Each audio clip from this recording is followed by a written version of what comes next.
let's get things started here in the kitchen, because cooking for crowds is the name of the game today.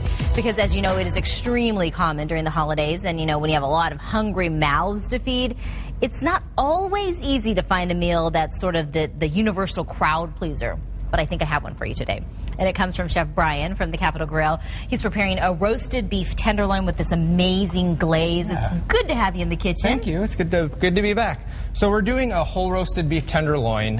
The reason why, it's easy. You know, when you're feeding a crowd, trying to find something that cooks fast and is easy is kind of hard to do. It's a little bit more money to do a beef tenderloin versus something else, but you'll definitely get your bang for your buck when you have, you know, you're feeding 12 people, you can feed them with one tenderloin. The best place to try to look for, you know, beef tenderloin is any of the warehouse stores, Sam's Club, Costco, Smart and Final, anything like that. If you didn't want to do this, you know, with beef tenderloin, pork tenderloin, you know, you do a couple small pork tenderloins would work, or a whole pork loin would work well also. Okay. And this is the cut right here. Yeah, definitely. So we're starting with a whole beef tenderloin. Basically, you want to buy something that's 5 pounds and up in the store, because you're going to feed roughly how many? Basically, you know, depends on how thick or thin you slice the beef, but you could feed 12 people with this, with the addition of the sides. So what you want to do, start first, you know, it's a little bit messy, but you got to remove the little bit of connective tissue that's on the beef. That's the only part that, you know, makes it a little bit tough. If you were doing a pork loin, just trim any of the excess fat off. But there's a little bit of the silver skin on there, and you basically just pop your knife underneath. Well, if we didn't remove that well enough, would it just kind of? It just makes it a little. It makes it a little tough. Okay. But you know, and then you can see the meat's nice and trimmed under there.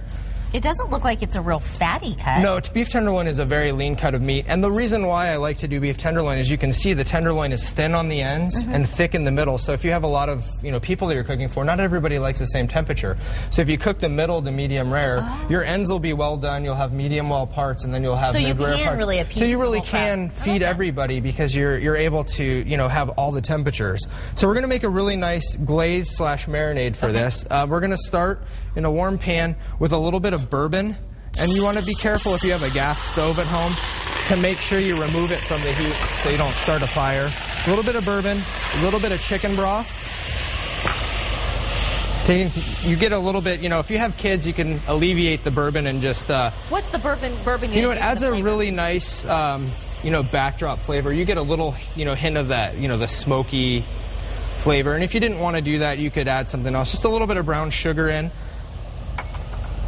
A little bit of soy sauce, and then a couple sprigs of fresh rosemary. And if you don't have fresh rosemary, walk around outside, because rosemary grows everywhere wild.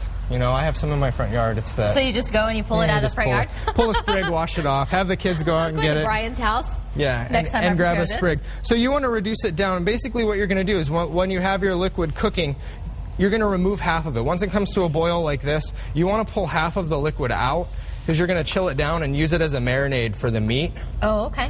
Chill it down completely. You want it to be cold because you don't want to cook the meat with it. And then when you're done cooking it, you're left with basically like a glaze. You know, you're like a the nice... consistency is real Yeah, you thick. want a real thick glaze, because you want, you know, this is almost like a barbecue sauce in thickness, because you really want to get the flavor coated on the beef. So, you know, the best thing to do would be to take your meat, put it into, you know, a large Ziploc container, whatever you have, you know, a Tupperware, and just put the marinade on it. And then when you take it out, you're going to definitely want to season liberally. You know, you want a lot of salt on the outside of the meat, because it's so, you know, a really thick cut in order to get... In order for the seasoning...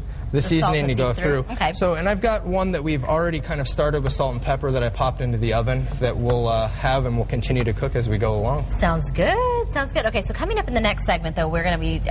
We've got a nice side dish to accompany it. We're going to do some roasted sweet potatoes with a brown sugar glaze on it. And then we've got...